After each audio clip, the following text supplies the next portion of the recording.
I bought this perfect New York strip prime beef. It looks spectacular. And from these results, what went wrong? I thought this was perfect. I made a couple of mistakes, and I'm going to show you how not to make the same mistake. And there it is right there, that gray ring. So I bought the steak, $28. I wanted to make sure this was going to be a perfect steak. I salt brined it like I have in the past on my porterhouse and on some of the other steaks I've done. Put it on the wire rack, and I got it in the fridge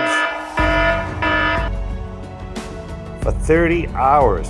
No, that was the mistake. It wasn't quite thick enough, but look at that marbling. It was perfect. It dried it out, the dry brine, and it was looking perfect. I got it in the Ninja Combi for 15 minutes on low heat, ready to high sear it to produce that perfect crust.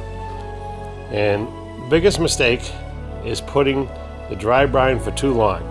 Right here we got it at 115 degrees, and it got some high heat, creating a really nice looking crust. I got some ghee and olive oil, which doesn't burn at high heat, the high heat I had.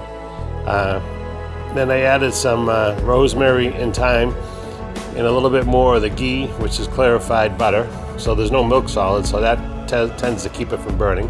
Has a little bit higher smoke point. And just look at that crust. I was thinking, man, I got a perfect steak coming.